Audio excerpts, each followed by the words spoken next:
Ok, ya estamos grabando. Buenas tardes, vamos a continuar con una nueva sesión del curso de Química y Medio Ambiente y les recuerdo lo que estábamos viendo. Estamos viendo el tema del ciclo de los elementos y dentro de los elementos que vamos a poner especial atención es el ciclo del carbono, por su conexión con el cambio climático, por eso lo elegimos como ilustrativo. Ahora, de forma clara, el cambio climático tiene que ver no solo con el ciclo del carbono, tiene que ver con otras cosas, con aspectos sociales, con aspectos espectroscópicos, con balance energético que estuvimos discutiendo en la última sesión. Obviamente nosotros nos vamos a centrar en el ciclo del carbono, ese va a ser nuestro centro, pero a continuación yo les voy a mostrar algunos aspectos que son generales de espectroscopía para que todos hablemos el mismo idioma, porque como este es un curso optativo, no necesariamente todos ustedes, por ejemplo, han pasado por cursos de espectroscopía, como los que se ven en orgánica o en analítica. Perdón, que mi perro está ladrando. Entonces, la última sesión habíamos quedado, déjenme ver, aquí. Yo les dije que se fueran ustedes con esta figura en la cabeza. Esta figura muestra más o menos, con una serie de flechas, yo sé que no es simple, muestra más o menos qué pasa con la energía que proviene del Sol cuando interactúa con los distintos estratos de nuestro planeta. Y habíamos dicho que vamos a ver varios fenómenos espectroscópicos que nos vamos a ir deteniendo, pero el primero era el fenómeno de la reflexión, ¿ok? Es decir, no toda la radiación que llega del Sol finalmente va a ser absorbida por la superficie de nuestro planeta. Mucha de esa radiación, su trayectoria cambia de ángulo y se devuelve al espacio.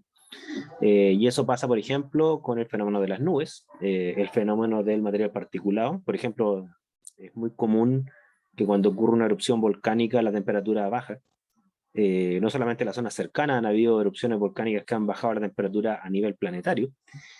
Y eso se debe en parte a fenómenos de reflexión. La ceniza volcánica atmosférica refleja la luz, parte de esta, y por lo tanto llega menos energía a la superficie y esto se enfría, ¿no es cierto?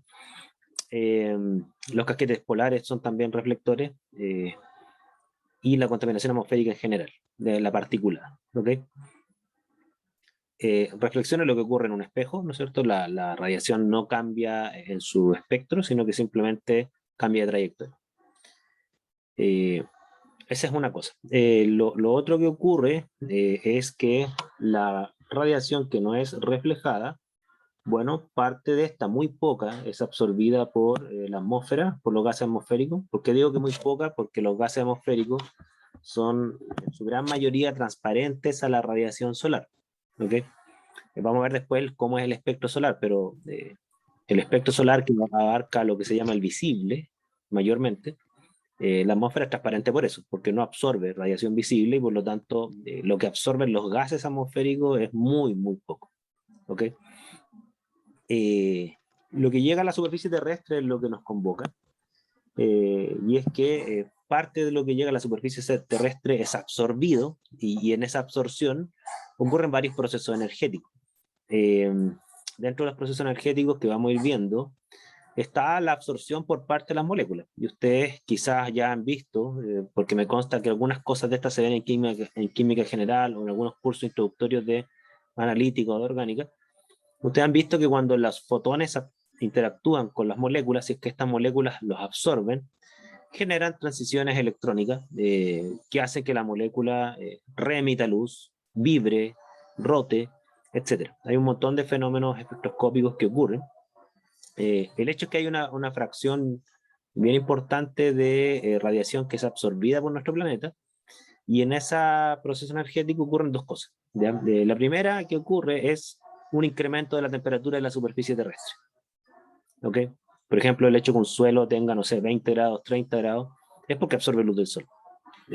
Ahora, esa energía, que sería energía térmica, también tiene connotaciones radiativas, es decir, y esto es lo que vamos a ver hoy, parte de esa energía que no es utilizada en que las moléculas vibren o roten, es devuelta a la atmósfera como radiación infrarroja. Y lo que vamos a ver a continuación es qué es la radiación infrarroja, cómo se emite, por qué se emite, y qué importancia tiene en el balance energético general y todo lo que tiene que ver con el cambio climático.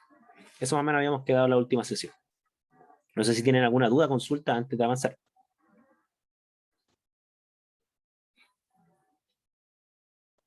¿Sí? ¿No?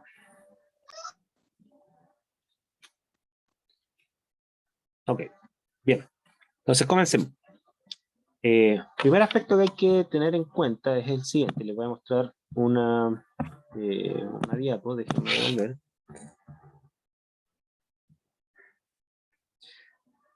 Ya, este es el espectro de luz. No sé si ustedes están familiarizados con este, que muestra que la luz o la radiación electromagnética general tiene distintos componentes y esos componentes se caracterizan por sus propiedades.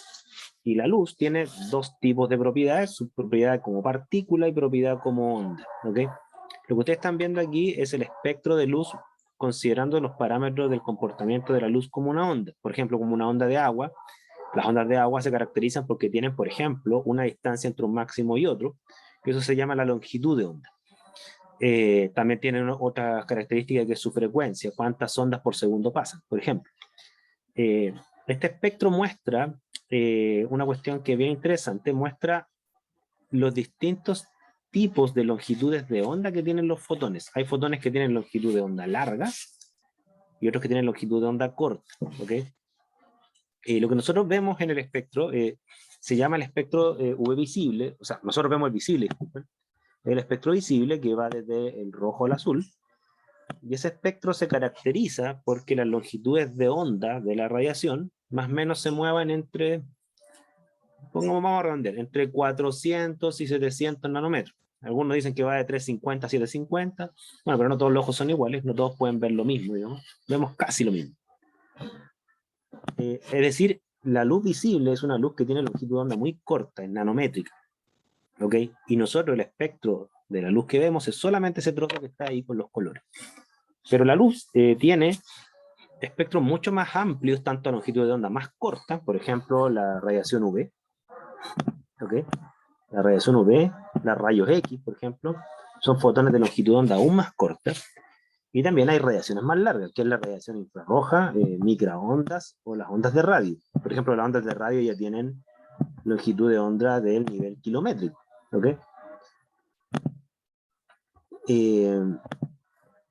La luz del sol, y lo vamos a ver más adelante, emite un espectro que está más o menos en esta zona, que es la zona UV visible. Más o menos aquí se mueve el espectro de la luz del sol.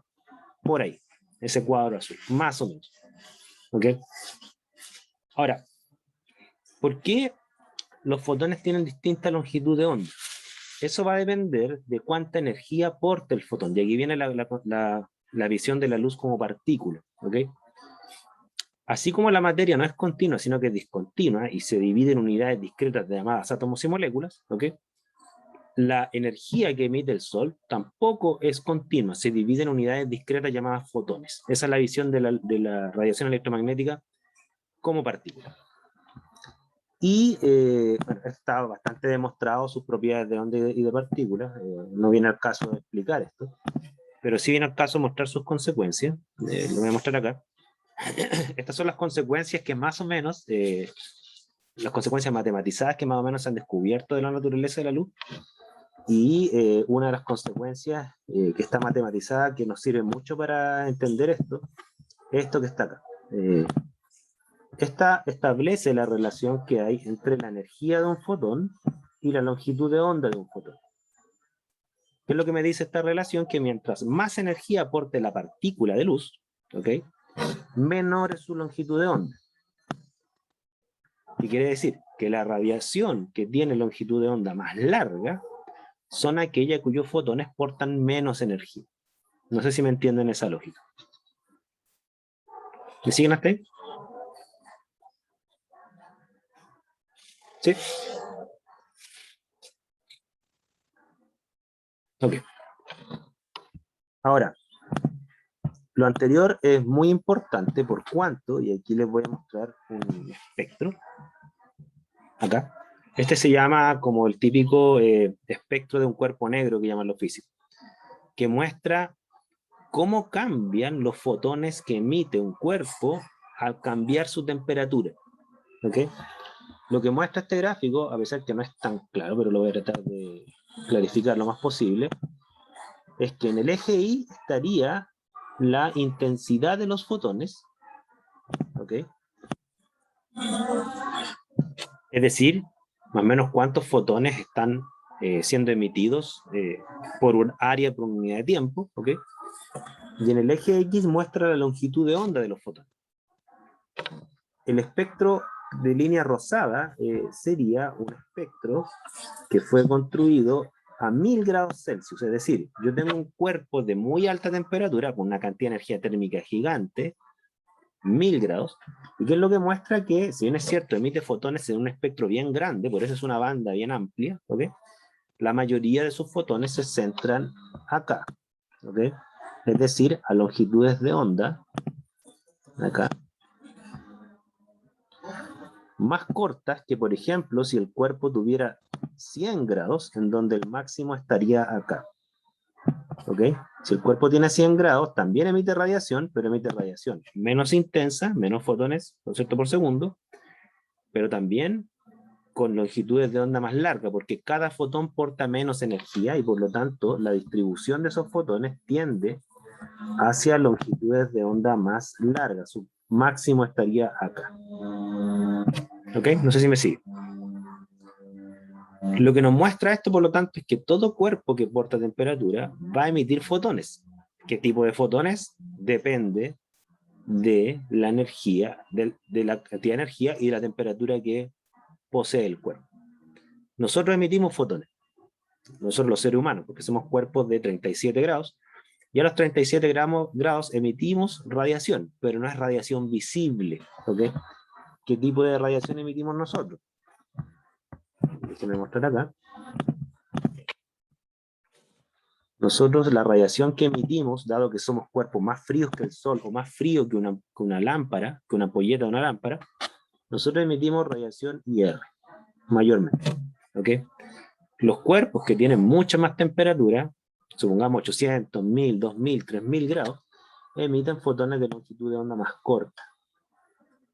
Visible, UV, en el caso que la temperatura sea mucho mayor, y si el cuerpo porta demasiada energía, incluso pueden emitir rayos X o rayos gamma. Bueno, los rayos gamma ya lo emiten los centros galácticos.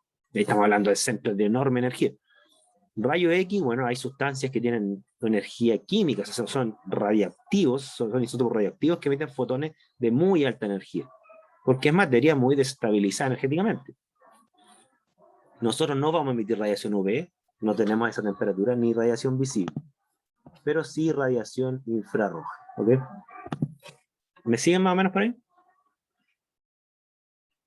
Profe, entonces a mayor longitud de onda, menor energía, y a menor longitud de onda, mayor energía. Exactamente. Y hay que Ya. agregarle la variable temperatura. Los cuerpos que emiten fotones de menor energía, como tú dices, de mayor longitud de onda, son cuerpos más fríos. ¿Ok? Ok, gracias. Ahora, nosotros no vemos la radiación infrarroja que emitimos porque nuestros ojos no detectan esos fotones. Nuestros ojos detectan los fotones visibles, no los infrarrojos. Sin embargo, hoy en día, no sé si ustedes saben, hay sensores infrarrojos. No sé si lo han visto. Miren, les voy a mostrar un video que grafica un poco esto, que es fundamental para entender el efecto invernadero. Denme un segundo. Es un video solo anecdótico, ¿ya? ¿Están viendo ahí el YouTube? ¿Sí? ¿Se ve o no? ¿Lo ven o no? Sí, profe. Sí, sí, ya. Bueno, fíjense, a ver, este es un video que muestra, bueno, espérame aquí, ahí. Voy a bajarle el volumen. Esa era una cámara infrarroja y aquí hay un tipo que muestra cómo se desempeña una cámara infrarroja. Entendamos la cámara infrarroja, aquella cámara que detecta y por lo tanto entrega una imagen basado en los fotones infrarrojos, no en los visibles, en los infrarrojos. ¿Ok? Ahora, ¿qué muestra este video? Bueno, aquí muestra cómo transforma la cámara lo visible a una escala de colores que nosotros no vemos, pero la cámara los capta, ¿cierto? Y ahí la cámara está captando una visión infrarroja de esta persona. ¿Ok? Fíjense lo interesante.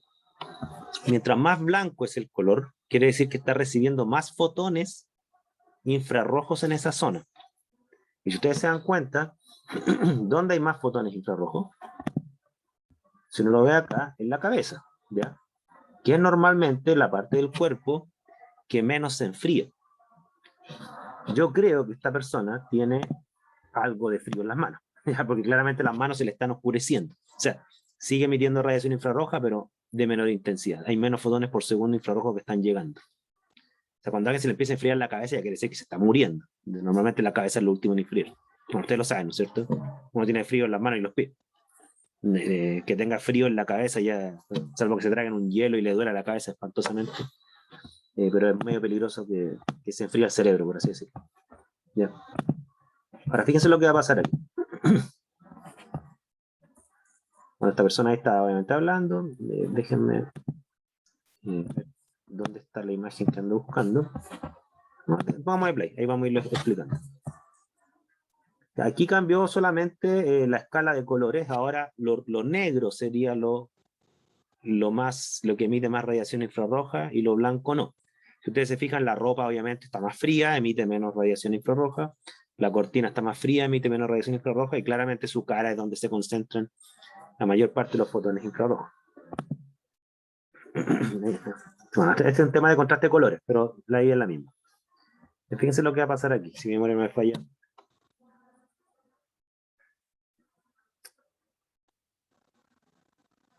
Bueno, aquí muestra su uso medio militar. Las miras infrarrojas tienen un gran uso militar. Las miras infrarrojas para rifles, de drones, ¿no es cierto? Porque uno de noche puede mirar a una persona, que a luz visible nosotros no veríamos. ¿Okay? Y aquí están tomando una imagen nocturna.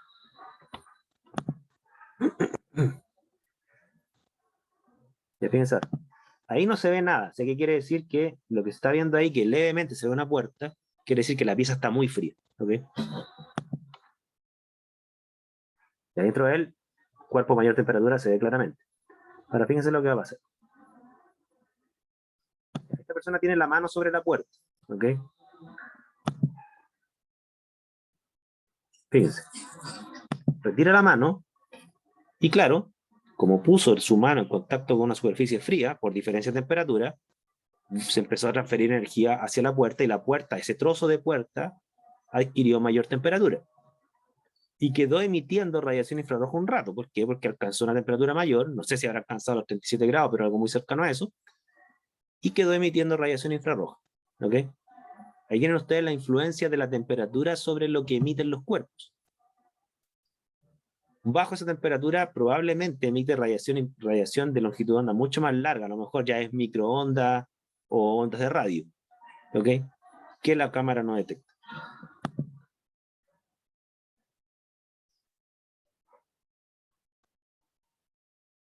Pero todavía queda otro fenómeno que quiero mostrarles que tiene que ver con el efecto invernadero. Ya, miren, fíjense lo siguiente, miren. A la izquierda está la cámara visible, o sea, capta luz visible. El hecho que nosotros veamos luz visible esa persona, no es que esa persona emite luz visible, esa persona refleja luz visible. O sea, ustedes sabrán, ¿no es cierto?, que aquí debe haber una fuente de luz que está apuntando a esa persona. Si yo no tengo una ampolleta, una lámpara, una fuente de luz, ¿no es cierto?, la cámara no lo va a ver. ¿Ok? Entonces no confundan, obviamente ustedes no lo confunden, pero tengo que recalcarlo.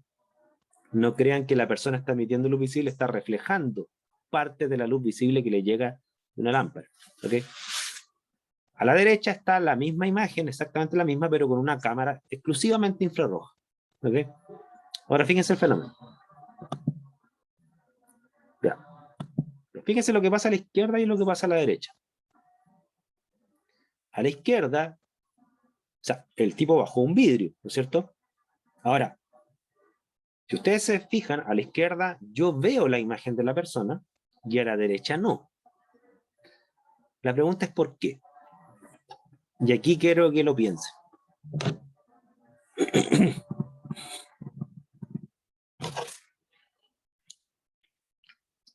Piénselo, ¿eh? El vidrio no emite energía, sin embargo, la No, otra capta la recepción de fotones de luz. ya, está cerca. O sea, número uno, el vidrio no emite fotones, ¿ok? No es una fuente de luz. Ahora, la pregunta O es, sea, fotones ¿por a qué través. vemos la imagen visible a través del vidrio y no vemos la imagen infrarroja a través del vidrio? Ahora, Porque la luz no incide en el vidrio, sino que como que rebota. ya, si fuese eso, miren, voy a tomar, ya, porque aquí estamos hablando de la luz, pero ¿la luz de qué? Porque puede que tú tengas razón, como puede que no. ¿La luz de qué? ¿Cuál luz? Del caballero. Ya, recordemos, este tipo, él emite un tipo de luz, infrarroja. La luz que no emite es visible. Y uno dirá, bueno, ¿y por qué lo veo? Porque hay otra fuente de luz que lo está iluminando, parte de esa luz la absorbe y otra parte la refleja y es la que nos llega a nosotros. ¿Ok? Ahora, alguno de ustedes creo que dijo una cosa que está muy cerca de lo que quiero ver. En ambos casos, ya sea la luz infrarroja o la luz visible, en ambos casos, la de la izquierda, luz visible, que es la luz que refleja y parte absorbe y que nos llega a nosotros, en ambos casos están llegando esos fotones a la cámara. Es decir, a la imagen de la izquierda están llegando fotones visibles a la cámara, a la imagen de la derecha, y la cámara lo está captando, ¿no es cierto? A la imagen de la derecha están llegando los fotones IR a la cámara y la cámara lo está captando. ¿Ok? Pero la pregunta es, ¿por qué la cámara de la izquierda capta los fotones visibles a través del vidrio y la cámara de la derecha no capta los fotones IR a través del vidrio? Que el vidrio no absorbe los fotones de la izquierda y la derecha los absorbe. Eso, exactamente. O sea, el vidrio no absorbe fotones del espectro visible, por eso es transparente, a la luz visible, ¿ok? Pero sí absorbe fotones infrarrojos. O sea, los fotones no es que desaparecieron, el tipo los sigue emitiendo, pero no se transmiten a través del vidrio. El vidrio los absorbe. No sé si me explico.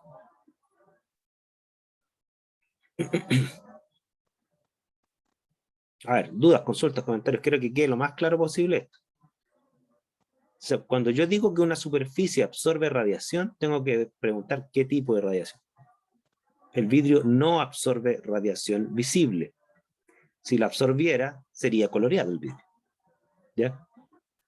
Pero sí absorbe radiación infrarroja.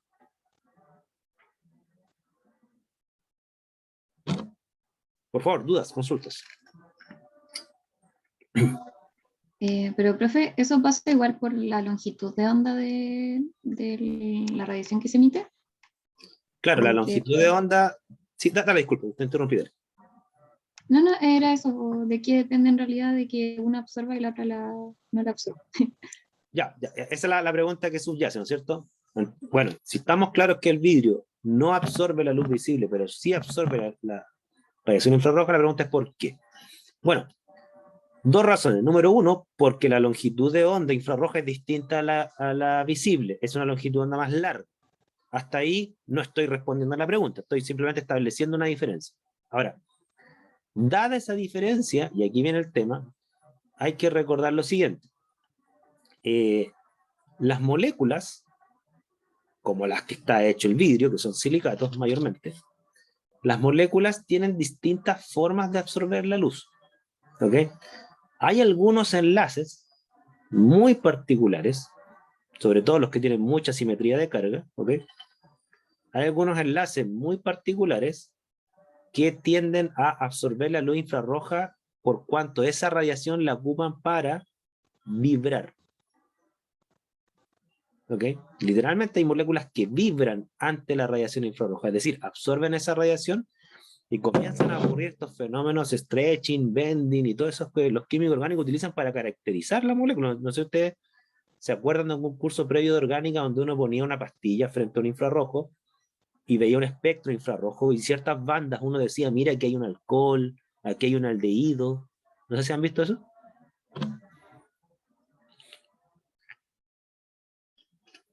Entonces, claro, perdón, ¿sí? Ese era ¿cómo se llama? HPLC, IR, no. No, ese era un IR, de hecho. Era un espectrofotómetro IR, el que ocupan los orgánicos mucho. ¿Ya? ¿Qué es un espectrofotómetro IR? Es una máquina que emite fotones IR frente a una pastilla que es donde está el compuesto que yo quiero caracterizar, y ese compuesto las va a absorber si es que tiene los grupos funcionales que absorben el IR. ¿Cuáles son esos grupos funcionales? Enlaces carbono-oxígeno mayormente. Bueno, hay otros más, digamos, pero el típico es el enlace carbono-oxígeno con doble enlace, que es un aldehído, el enlace oxígeno-protón, que es de los alcoholes, ¿ok? Etcétera. ¿Y por qué absorben? Porque esos enlaces, por tener asimetría de carga, tienden a vibrar. Y claro, y el enlace silicio-oxígeno absorbe mucho. Hierro. Ahí está la explicación. El enlace nitrógeno-nitrógeno, que es el de la atmósfera, ¿no es cierto? Mayormente la atmósfera es nitrógeno. Ese no tiene asimetría de carga, son dos átomos iguales. Por lo tanto, no absorbe radiación IR. O sea, perdón, no absorbe, claro, no absorbe mayormente radiación IR, estoy en la razón. No absorbe mayormente radiación IR. O sea, si el nitrógeno absorbiera radiación IR, no veríamos nada, porque la atmósfera absorbería esa radiación que está emitiendo la persona.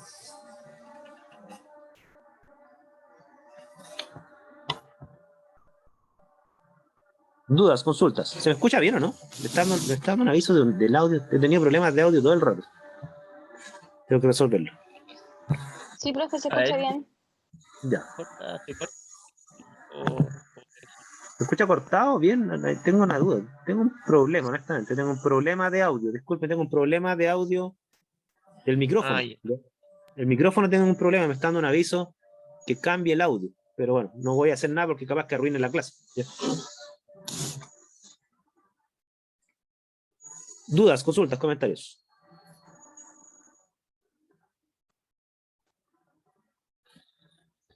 ¿Por qué es importante esto? Fíjense. Pero voy a continuar, porque el video es muy entretenido. Se los voy a dejar ahí para que lo vean completo. Miren. No recuerdo mucho lo que mostraba. Creo que ponía una superficie muy fría. Aquí tienen un vaso, tienen dos vasos, ¿ya? Muy fríos, como ven, no emiten radiación IR, muy fríos. ¿Y qué es lo que va a hacer aquí? Déjenme ver.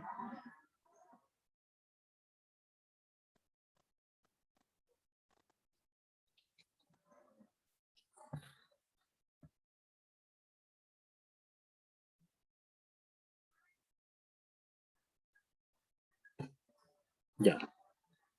Aquí le puso dos superficies. Bueno, no alcancé a entender. La que está más negra claramente emitía menos radiación IR. Debe ser que está mucho más fría la que está a la izquierda. ¿Ya? Ya fíjense, aquí tienen ustedes, ya está interesante, miren.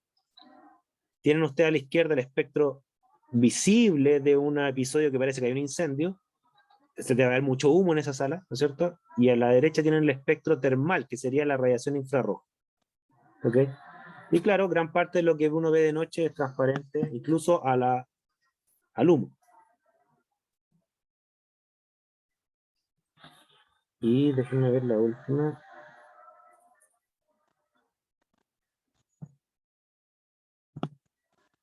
Aquí. Déjenme ver esto que... ya. Ya, fíjense que puso una cantidad, o sea, puso creo que hielo seco, ¿sí? Claramente está bajando enormemente la temperatura del recipiente, ¿ok?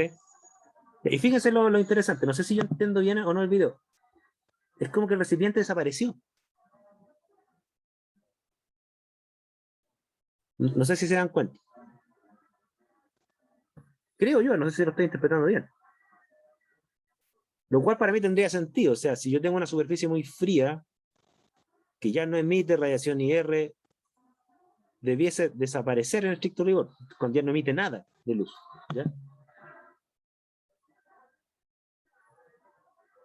No sé si lo interpreté bien, pero es como que desapareció. ¿Ya? Bueno, ahí se acaba el video.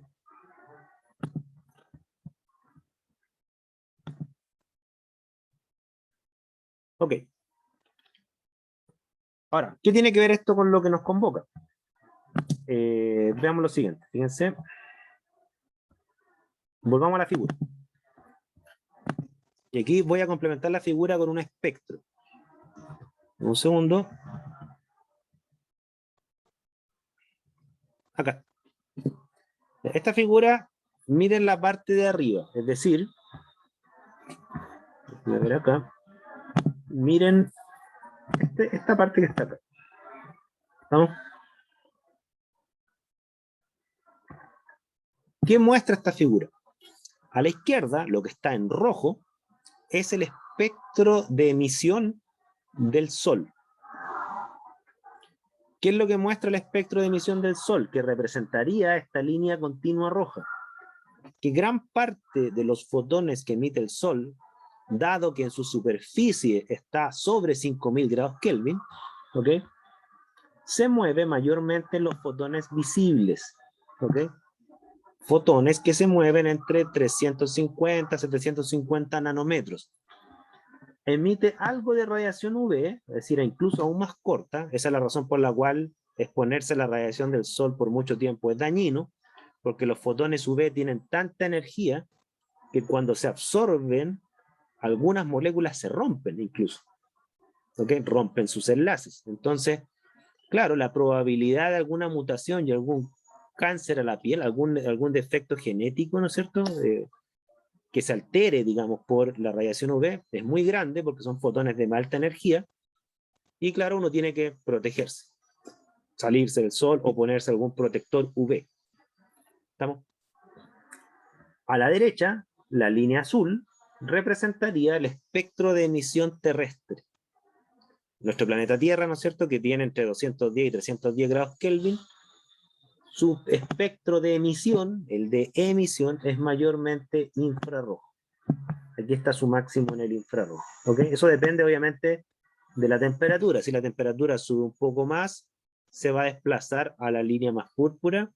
Si baja un poco más, se va a desplazar a la línea más negra, pero claramente sus fotones no están ni cerca en energía y en longitud de onda a los que emite el Sol.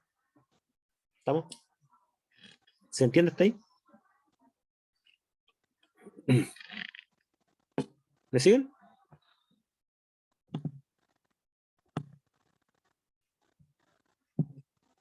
Ahora, la diferencia, ¿no es cierto?, entre el Sol y nuestro planeta es que el Sol es un generador de energía. Nuestro planeta no genera energía. Entonces la pregunta es, ¿de dónde saca la energía para emitir fotones? Porque los fotones portan energía y tienen que salir de algún lado. Bueno, los fotones, la energía de los fotones que emite nuestro planeta los saca del Sol. El Sol le aporta energía a través de fotones, parte de esos fotones nuestro planeta lo absorbe, su temperatura superficial aumenta y parte de esos fotones los devuelve como radiación infrarroja. Parte de esos fotones, no todos. Algunos otros fotones se ocupan para fenómenos térmicos, convectivos como movimientos de masa de aire, de agua. Hay muchos otros procesos energéticos, por eso la Tierra no devuelve todo lo que recibe, devuelve una fracción, como radiación infrarroja. ¿Me explico hasta ahí o no?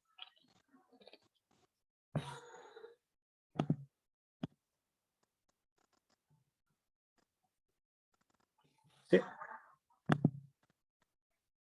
Ahora, ¿qué es importante de esto?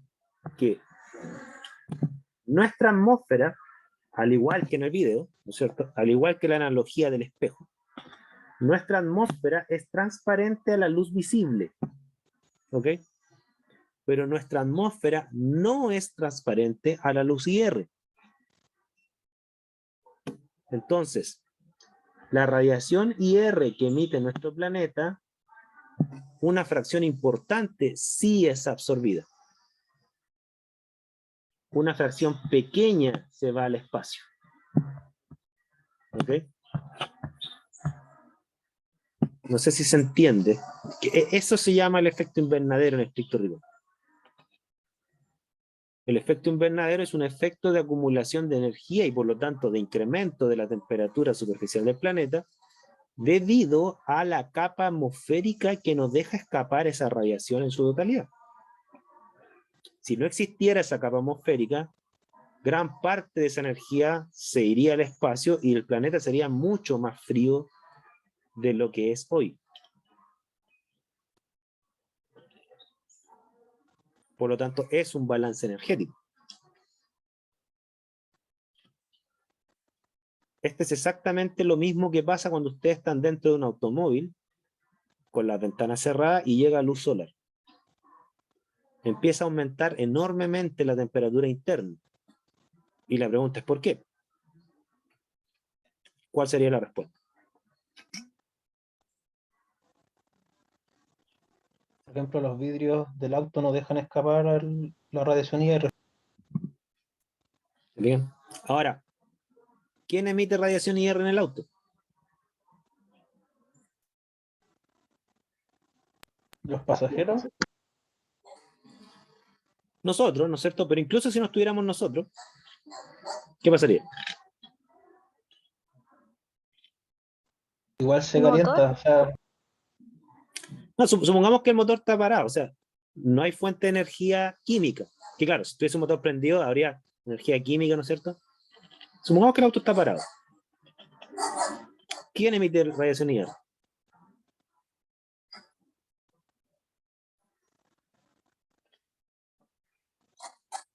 la parte interior del auto, o sea, los asientos, todo lo que está dentro. Los materiales del auto, ¿no es cierto? Los asientos, los plásticos que son negros, o sea, absorben casi toda la radiación visible, ¿ok? Los asientos que son negros, es decir, absorben casi toda la radiación visible. Y claro, aumentan su temperatura enormemente y empiezan a emitir partes de energía como radiación IR, pero el vidrio no es transparente a la radiación IR.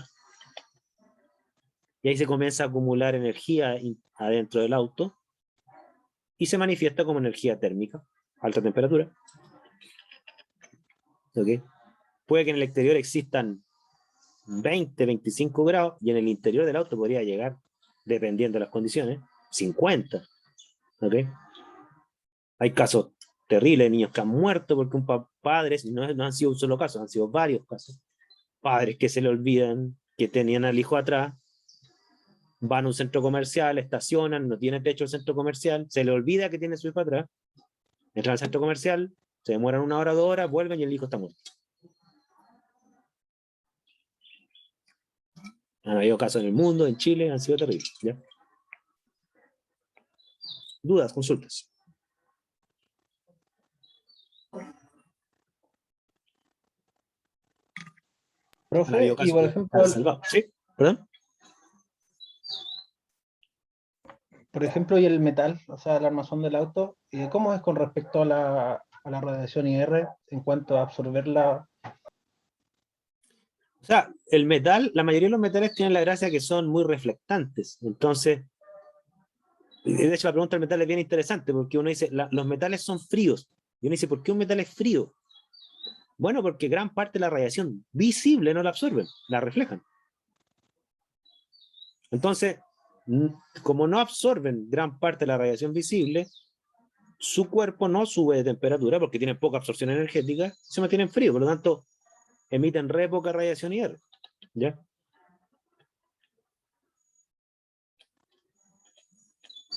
¿Ok? Entonces sería más por el tema de los vidrios y serían los asientos negros, todo lo que sea negro que esté adentro. Y fíjense que casi todo lo orgánico absorbe radiación IR. Cueros, tela, porque están hechos de enlaces carbono-oxígeno, oxígeno, hidrógeno. Bueno, casi todo lo orgánico absorbe radiación IR. La materia orgánica del suelo, lo vamos a ver en este curso, cuando veamos química del suelo. O sea, esto que es muy positivo, o sea, el hecho de que el suelo absorba la luz visible hace que el suelo no se congele. Y gracias a eso son fértiles, entre otras cosas, obviamente. La fertilidad son varios factores, pero que tenga una temperatura superior al punto de congelamiento del agua, en general, es una variable muy importante.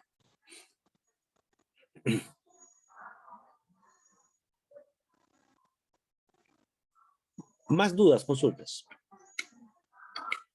Mientras busco un dato, me voy a buscar un dato que es muy importante, porque hay que derribar una concepción que anda dando vuelta, que es pensar que el efecto invernadero es malo o que es generado por los seres humanos.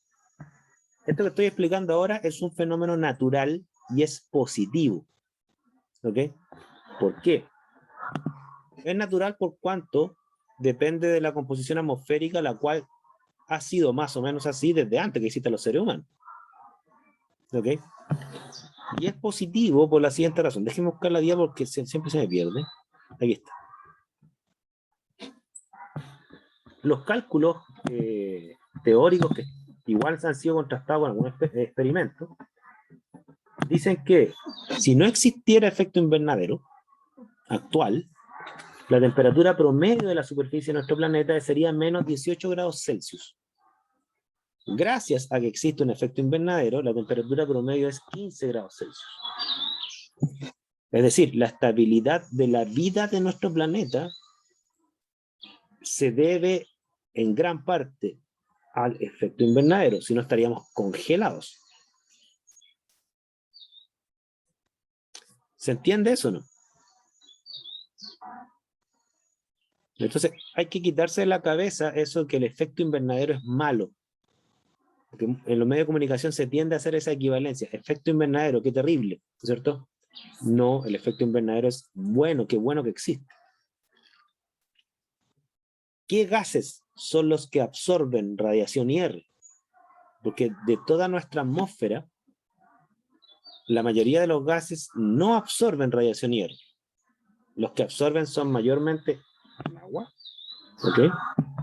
El CO2, bueno, aquí no aparece, pero cada vez más importante, el metano, el monóxido de carbono, que es muy poco abundante respecto al CO2.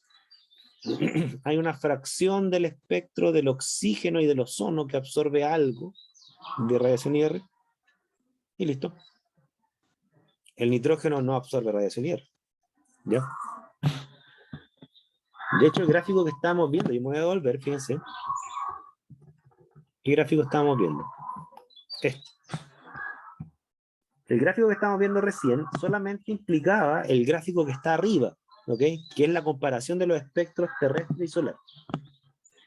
¿Qué muestra el gráfico los gráficos de abajo? Muestran los espectros de absorción, no de emisión, de absorción de luz en todo el espectro. Por ejemplo, ustedes se fijan acá, este es vapor de agua. ¿Qué representan las líneas grises? La radiación que absorbe el agua. Por ejemplo, el agua absorbe casi toda la radiación de aquí para arriba. ¿Ok? Abarca gran parte del espectro infrarrojo del agua y la absorbe. ¿Ok? Acá en esta zona infrarroja es transparente y tiene otra zona infrarroja que absorbe. ¿Estamos? Entonces, el agua es una sustancia química que absorbe mucha radiación infrarroja. Acá abajo está lo que absorbe el dióxido de carbono. Esta es la principal banda del dióxido de carbono. ¿Ok? Aquí está lo que absorbe el metano. Tiene esta banda que también abarca parte del hierro. Aquí está lo que absorbe mayormente el ozono. Esta banda. Hay algunos óxidos de nitrógeno que absorben radiación IR, sí. Todos estos gases están mezclados. Entonces, la absorción de los gases mezclados, considerando sus concentraciones, CO2 hay súper poco, ¿eh? Hay 400 partes por millón de CO2. Muy poco. El agua, bueno, varía bastante en la atmósfera. Es difícil hablar de un valor porque depende si estamos cerca del océano, lejos del océano, abajo, alto, ¿no es cierto? Algunos dicen que es menor a 0,1% el agua en la atmósfera. 0,1% volumen, ¿ok? Lo que más hay es nitrógeno y oxígeno. Si combinamos todos los gases que absorben radiación IR, que son mayormente esos que están ahí, este sería el espectro de absorción combinado. ¿Ok? Entonces, los gases que absorben el IR, que se le llaman los gases invernaderos, ¿ok? Tienen una zona transparente al IR y el resto es la absorbe. ¿Ok? Entonces, ¿qué representaría esta línea azul que está acá? Esta que es discontinua. Perdón, voy a marcarlo acá. ¿Qué representaría esta línea azul? Representaría el espectro infrarrojo del planeta que no es absorbido por los gases, que sería esta zona que está acá, que es obviamente la zona transparente de la atmósfera. Es lo que la atmósfera deja escapar. ¿Estamos? O sea, una cosa es lo que emite el planeta, que sería toda esta línea azul, ¿ok? Y otra cosa es lo que deja escapar la atmósfera del planeta, que sería la línea, esa área azul que está discontinua. ¿Dudas? ¿Consultas?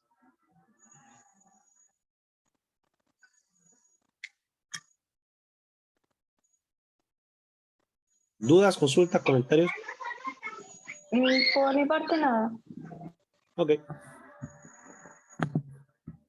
Entonces, ese es el efecto invernadero generado por los gases atmosféricos que absorben radiación infrarroja que reemite en nuestro planeta. Fíjense la mansa frase que me mandé. ¿Estamos? Entonces, los gases de nuestra atmósfera impactan mucho el balance energético de nuestro planeta. Me refiero en su superficie, no en la totalidad del planeta. En la totalidad del planeta no le hace ni cosquilla, pero en la superficie de nuestro planeta, donde ahí se juega la temperatura superficial, que es donde nosotros vivimos, influye muchísimo. Aquí, ¿qué es lo que dice? Que aproximadamente de un 15 a un 30% de la radiación térmica IR que reemite nuestro planeta, aproximadamente un 15 a un 30% se transmite por la atmósfera, es decir, escapa al espacio. El resto queda aquí.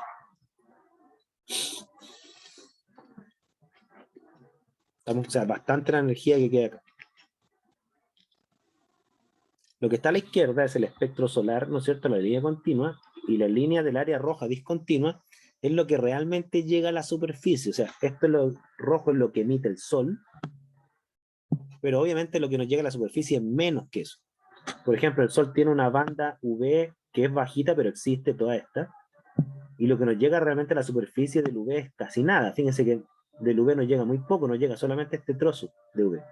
El resto del trozo que está a la izquierda no nos llega. ¿Por qué? Porque nosotros tenemos gases atmosféricos como el ozono que absorbe esa radiación UV y no llega a nuestro planeta. Afortunadamente no llega a la superficie, porque esa radiación UV, la que está más a la izquierda, es tremendamente dañina. Dañina para la vida, no solamente para nosotros, es dañina para la vida. Genera serios problemas de ruptura del láser. ¿Okay? Vamos a ver en este curso que hubo un problema en el pasado que se llamaba el agujero de la capa de ozono. Esa es la... Tengo entendido que esa es la VA y VB, que está separado en ABC. Y si mal no recuerdo, el AB es la longitud de onda más dañina y el C ya es la que se aproxima al visible, que sigue siendo dañina, pero no tanto. ¿Okay?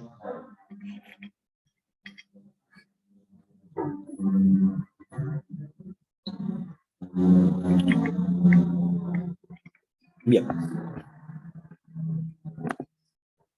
Habiendo explicado esto, surge la pregunta del tema del cambio climático, ¿ya? Como yo les dije, el efecto invernadero es un fenómeno natural, ¿okay? Que está basado en la relación entre el espectro visible que emite el Sol, la fracción que nos llega, y el espectro infrarrojo que reemite nuestro planeta, fracción de esta radiación que es absorbida. ¿Okay? ¿Dónde está el problema ambiental aquí?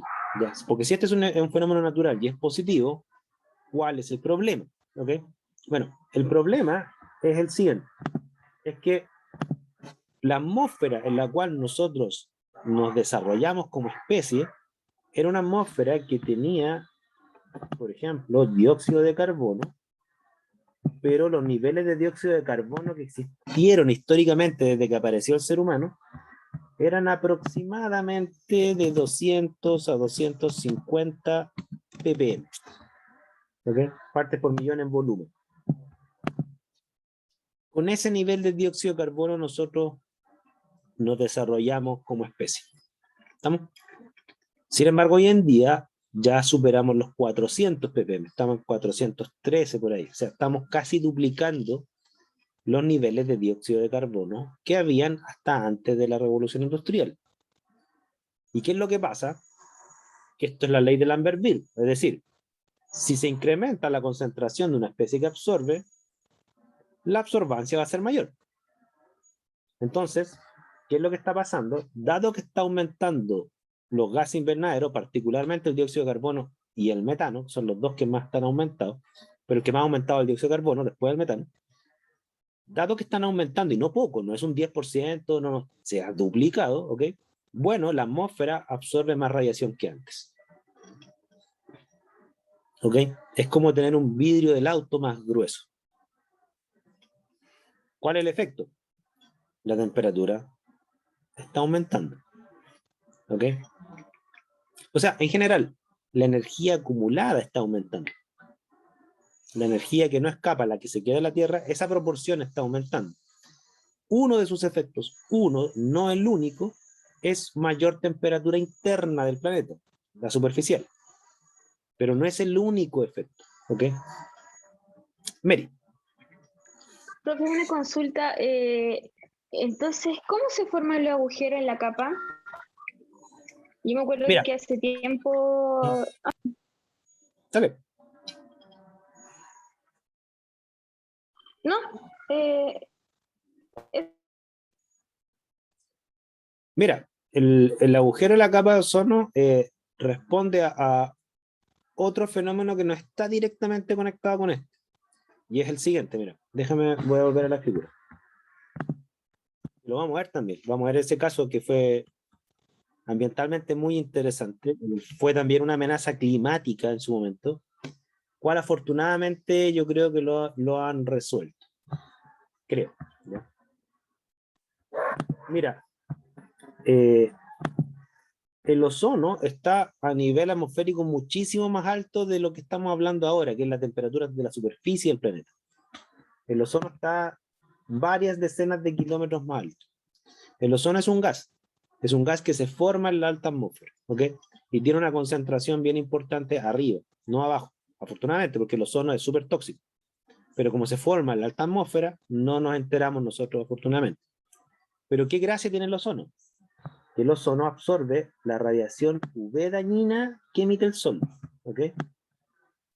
O sea, la UV dañina, los fotones de más energía del Sol, los absorbe el ozono. Ahora, hubo una época, que lo voy a adelantar un poco, lo vamos a ver con detalle, hubo una época en donde los humanos arrojamos unas sustancias a la atmósfera que tenían un rol refrigerante, que se llamaban los clorofluorocarbonos. Y después de varios estudios se demostró que los clorofluorocarbonos subían a la alta atmósfera y reaccionaban con el ozono y lo destruían como moléculas. Entonces literalmente estábamos destruyendo la capa de gas ozono que nos protegía de los rayos UV. Y la cuestión fue bien complicada, bien complicada. Pero eso no tiene que ver con el efecto invernadero, te fijas, tiene que ver con que nosotros destruimos un gas de la alta atmósfera que no tiene que ver tanto con el balance energético, porque gran parte de los fotones que nos llegan del Sol son visibles, no son UV, ¿ok? Son muy pocos los UV, pero sí esos pocos fotones UV que sí van a llegar a nuestro planeta nos ponían en peligro por otra razón, que era que esos pocos fotones UV destruían la vida, literalmente. Entonces, bueno, se tomaron decisiones gubernamentales en esa época bastante asertivas. Uno de los pocos casos, si no el único, que creo yo, en donde los políticos de los países más importantes del mundo en términos industriales se unieron para tomar una buena decisión y lograron frenar esto. ¿Okay? Voy a analizar especialmente ese caso. Porque yo, que soy muy desconfiado de los políticos, tengo que reconocer que ahí sí se logró algo, y por líderes políticos que mucha gente detesta, pero que hicieron algo bueno. Hay un premio Nobel latinoamericano ahí en este medio, por eso también me gusta hablar. Más dudas, consultas, por favor.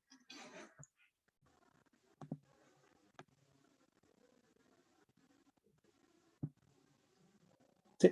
Mayores detalles vamos a ver cuando veamos química atmosférica. Ahí vamos a ver el rol del ozono, el agujero de la capa de ozono y todo ese tema que me acabas de preguntar, Masperi. Ahora, es cierto que Muchas gracias, socialmente... profe. Ok. Es cierto que socialmente se tiende a conectar el agujero de la capa de ozono con el cambio climático. Yo hasta donde domino la literatura no hay una conexión importante, ¿ok? No hay una conexión importante, o sea, siempre el cambio climático ha estado asociado por lejos mayormente a dióxido de carbono y metano.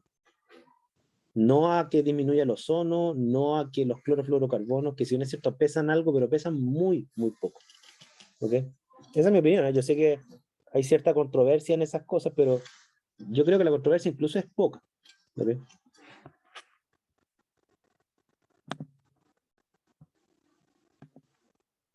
Bien. Este es el espectro IR del agua. Espectro que usted prácticamente igual a los que ustedes han trabajado en química orgánica. Un espectro IR en donde las bandas representan la caída de tramitancia. La tramitancia es la inversa logarítmica de la absorbancia. Bueno, mientras más cae la banda, más absorbe radiación IR. ¿Okay? El agua tiene bandas infrarrojas súper identificables. El metano tiene bandas infrarrojas súper identificables.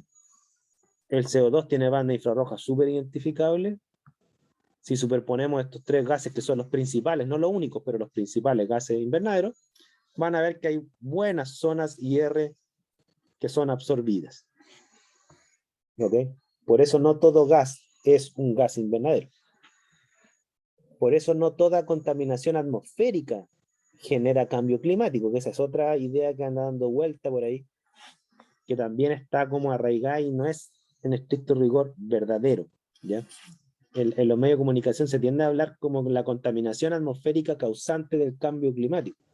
No toda contaminación atmosférica tiene que ver con el cambio climático. Aclaremos eso, ¿ya?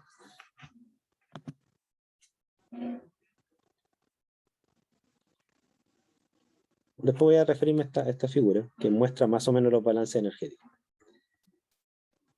Ahora, si nosotros queremos entender hasta qué nivel estamos afectando el clima, ¿ok? Hay que entender que entonces, y aquí por favor recalquen esto, hay que entender que entonces la razón por la cual estamos afectando el clima es porque estamos afectando el balance energético del efecto invernadero. El balance energético que tenía un nivel antes de la revolución industrial ahora está alterado. No quiere decir que el fenómeno es malo, quiere decir que el fenómeno exacerbado por los humanos se está tornando negativo. ¿Ya? Ahora, ¿por qué nosotros estamos alterando el clima? Es porque dado que estamos alterando el efecto invernadero, lo estamos exacerbando. ¿Y por qué lo estamos exacerbando? Porque nosotros estamos hiperconcentrando un par de gases invernaderos en la atmósfera. Entonces, en conclusión, dado que esos gases invernaderos que lo estamos concentrando en la atmósfera son gases que forman parte del ciclo del carbono, y aquí recién llegamos al tema, ¿no es cierto? Es importante entender el ciclo del carbono para entender cómo afectamos indirectamente el clima. ¿Ok? Y esto sí es químico, porque todo lo anterior era súper atmosférico y espectroscópico. ¿Ok? Pareciera que de química tenía re poco. Bueno, ahora vamos a ver el ciclo del carbono, en qué consiste, ¿no es cierto? Y lo voy a utilizar como modelo para que ustedes se hagan cargo del ciclo de otro elemento. ¿Ok? Cuando uno quiere estudiar el ciclo de un elemento, tiene que responder un par de preguntas bien simples. ¿Cómo se distribuye el elemento en los estratos ambientales? Y cómo se transfiere o se transporta el elemento entre esos estratos. Eso es lo que hay que tener claro, ¿ya? Y nosotros vimos en el curso que hay 4 estratos ambientales: hidrósfera, litosfera, atmósfera y la intersección de partes de esta que se llama biosfera. Y aquí vienen preguntas como de cultura general. Cultura general de un químico, ya no cultura general social. ¿Qué formas químicas de carbono hay en la hidrósfera? Piensen. Piensen en sustancias químicas que están presentes en los cuerpos acuosos naturales que tienen carbono. ¿Cuáles serían?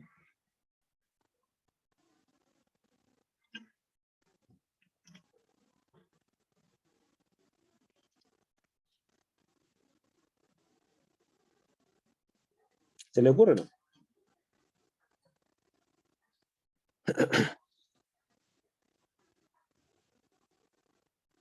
¿No?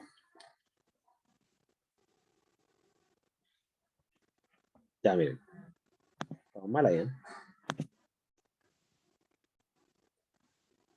Los alcoholes, bueno, sí, Nicolás, pueden haber algún tipo de alcohol, sobre todo que los cuerpos acuosos tienen materia orgánica que al degradarse podrían degradarse en algunos alcoholes, es cierto. Ahora, mayoritariamente, la mayor fuente de carbón en la hidrósfera es el CO2 que se disuelve de la atmósfera. El CO2 es un gas que es soluble en agua. CO2 con agua forma ácido carbónico y dependiendo del pH del cuerpo acuoso, ese ácido carbónico se puede transformar en carbonato monoácido o carbonato, ¿ok? Eso depende del pH. Como los cuerpos acuosos tienen pH más o menos neutro, la forma química de carbón más abundante en los cuerpos acuosos es carbonato monoácido. ¿Ok? Eso es lo que más hay. No digo que es lo único que hay, pero lejos lo que más hay en términos de formas de carbono en la hidrósfera. ¿Estamos?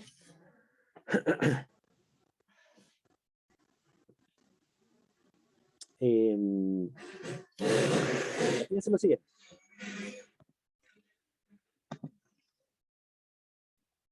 Lo que ustedes están viendo en esta figura es cómo el carbono que está disuelto en la hidrósfera, como carbonato monoácido, pasa a formar parte de la litosfera o de los sedimentos. Hay gente que no considera los sedimentos como parte de la litosfera, yo sí. Que es la siguiente. Si entendemos que gran parte del carbono está como carbonato monoácido de un punto de vista ácido-base, como carbono 4 de un punto de vista redox, porque si ustedes sacan el estado de oxidación de este carbono, es carbono 4, ¿ok?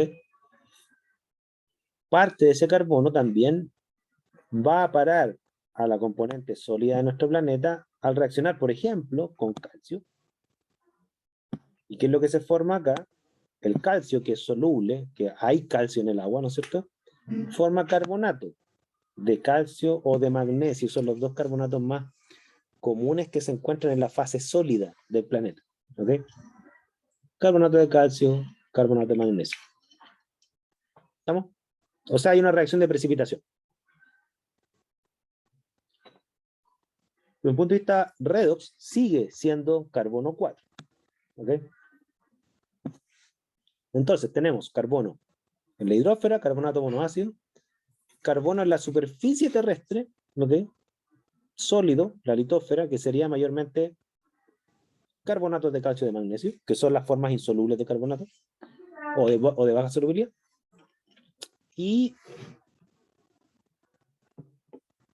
ya nosotros vimos qué formas de carbono hay en la atmósfera, que son los gases invernaderos que le acabo de mencionar, CO2, metano, monóxido de carbono también lo podríamos considerar. Ahí están las formas químicas de carbono en la atmósfera. Voy a avanzar acá. Ahí está. A pesar que también hay algo de carbono 0 en la atmósfera, pero ese es sólido. Y gran parte surge en eso de los incendios, del tráfico vehicular, de la quema de carbón, por ejemplo. ¿Y qué formas químicas hay en la biosfera? ¿Qué formas químicas de carbono? Y aquí, por favor, la gente del área más bio, lúzcanse, ¿ya? Carbohidratos, ¿no es cierto? Hidratos de carbono. ¿Qué estado de oxidación tiene un carbono en un hidrato de carbono? Miren acá. Perdón. Ahí está, los hidratos de carbono, biosfera. Origen, fotosíntesis. ¿Ok? Es un carbono que obviamente se absorbe en la atmósfera con agua, se requiere una fuente de energía porque no es una reacción espontánea. ¿Ok? Se forma en hidrato de carbono. Estado de oxidación. Más o menos.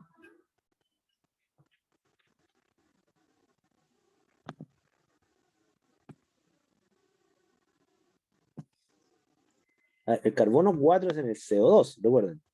Cada oxígeno tiene estado de oxidación -2, CO2, carbono +4. Súper oxidado. Aquí, ¿de qué está rodeado el carbono en un hidrato de carbono? Está rodeado mayormente de hidrógenos. Por lo tanto, ¿qué estado de oxidación aporta cada hidrógeno? +1. Por lo tanto, ¿qué estado de oxidación tendría un carbono en un hidrato de carbono? Más o menos sería un carbono reducido. ¿Ok? Sería un carbono o -3 o -2, dependiendo si es terminal o no. ¿Ok? Por ahí se mueve. El metano, por ejemplo, que sería el carbón más reducido de todo, ese es carbono -4. El CO2 es carbono +4. O sea, en la naturaleza el carbono se pasea por todos los estados de oxidación. Carbono +4, +2 con el monóxido de carbono 0, carbono -2 o -3 con el hidrato de carbono, o -4 con metano. ¿Ok? Ahí tienen ustedes las distintas formas químicas de carbono en los estratos ambientales. Las principales, por supuesto que ustedes van a encontrar muchas más, pero estoy hablando de las principales. ¿Ok? Dudas, consultas, comentarios, hasta ahí.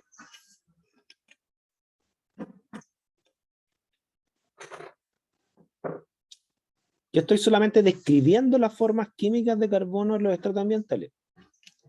Ahora le hago una pregunta para que ustedes así como respondan intuitivamente. ¿Dónde creen que en términos de balance de masa, si tomáramos todas las formas de carbono como un 100%, ¿dónde creen ustedes que está mayormente acumulado el carbono de todos los estratos ambientales? ¿Dónde hay más carbono? ¿Dónde hay más carbono?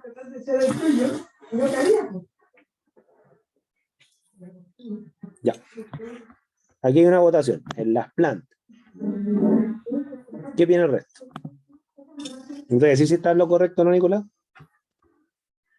Tú dices las plantas, la pregunta es ¿por qué? ¿Ya? Después te voy a decir si estás en lo correcto o no. ¿Ya? Vamos a ver los números. Pero ¿tiene sentido pensar que en las plantas? Sí, sí. Pero no sé cómo lo estás pensando tú. ¿Todos estarían de acuerdo que serían las plantas o en la biosfera en general?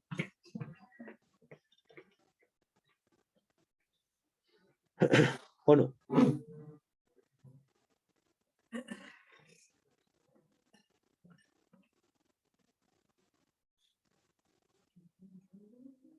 ¿Cómo fue la pregunta, profe? Disculpe. De todas las formas de carbono que hay, si lo tomamos como un 100% de masa, ¿en cuál estrato ambiental estaría mayormente el carbono? ¿En la hidrósfera, en la litosfera, en la atmósfera o en la biosfera? En la biosfera. También en la biosfera, se están coincidiendo con Nicolás. Nicolás dice que sería la biosfera porque son productores de hidrato de carbono y almacenan dicha biomolécula. Claro, tiene sentido pensar lo que dice Nicolás, de que si constantemente los vegetales están produciendo hidrato de carbono, quiere decir que lo están capturando de la atmósfera, y en varios ciclos de vida de los vegetales, bueno, entonces están acumulando bastante, ¿no es cierto? Tiene sentido pensar que se acumula ahí. ¿Sí? ¿Están todos de acuerdo en la biosfera? Es que igual podría ser en la hidrosfera. Ah, perdón. Podría ser en la hidrósfera. ¿Por qué? Porque igual hay varios animales pequeñas especies, organismos que consumen este tipo de Ah, ya, entiendo lo que va. Claro, lo que pasa es yo que... recuerdo haber escuchado Sí. sobre...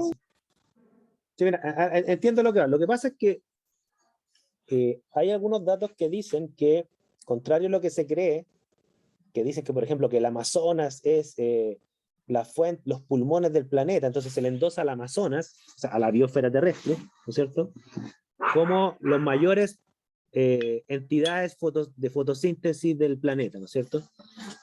Sin embargo, lo que muestran los datos es que los mayores productores de oxígeno son las algas marinas, no es el Amazonas. ¿Ok?